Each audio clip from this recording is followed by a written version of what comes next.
Саламатсыңдар ма оқушылар? Бүгінгі тапсырмамыз келесі суретті тап деген тақырыпта жұмыс жасайтын боламыз. Бізде бірінші тапсырмадағы суреттерге қарап шығайық. Бірінші суретімізде мынандай сызық тұр екен. Екінші суретіміз сол сызық былай солға қарай, төменге қарай түскен. Енді ол сызық келіп былай оңға қарай, былай бұрылған, солға қарай қисайып жатыр. Енді келесі суретіміз мына сызық қалай қарайды, оны өздерің табу керексіңдер. Мен түсіндіріп өтем. Екінші тапсырмада бізде дөңгелек берілген. Дөңгелекті мынандай екі бөлікке бөліп, біреуін үстіне, біреуін астына қойған. Ал мына жерде бізде квадрат тұр, кішкентай шаршы тұр. Бұны да біз екіге бөліп, мына жақта біреуін үстіне, біреуін астына қоямыз. Оны мына жерде қайсы екенін өздерің табасыңдар. Үшінші тапсырмамыз біздің дәл бірінші тапсырмаға ұқсайды. Міне сызығымыз былай келеді. Одан кейін ол былай қозғалады мына жаққа қарай. Одан кейін астына қарай қозғалған міне. Енді келесі қозғалысы қай жақта болады? Өздерің анықтап көріңдер. Енді бізде мына 6-шы тапсырманың суреттеріне қарайық. Мынау бояу мына жерде тұр еді. Енді одан кейін мына бетіне өтіпті. Бірақ екінші сызыққа өткен мына бетіне. Одан кейін үшінші суреттер мына жерге, мына екінші бетіне өтіп, мына жағына боялған екен.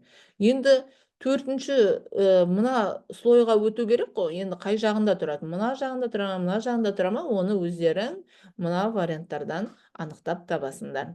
Қарап алайықшы, мынау бізде кішкентай сызық. Мынау кішкентай сызықтар.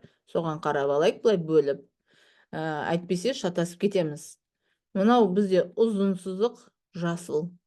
Қазір қозғалыстарын қараймыз, олардың қозғалыстары қандай. Енді қозғалыстарына қарайтын болсақ, мына бұрышта тұрған жасыл, мына бұрышқа келді, мына бұрышқа келді, мына жерде.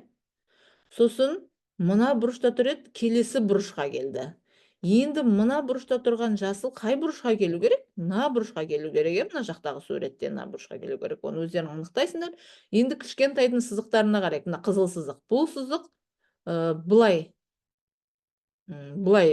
90 градусқа қозғалды мына жерге. Одан кейін былай тұреді, ол қайтадан артқа қарай кетіп жатыр. Мына жаққа 90 градусқа қозғалды. Енді келесі қозғалысы былай болу керек. Оны суреттен енді анықтап тауып аласыңдар. 8-ші есептегі біздің суреттерімізді бірінші анықтап қарап алайық.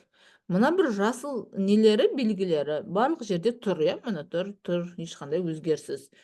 Мына қара жолақтар, сызықтар өзгерген екен. Мына жерде тұреді, мына жерге келді. Мына жерде тұреді, мына жерге келді. Енді мына тұрған нәрсеміз мына төменге түсу керек, соны қарап аламыз.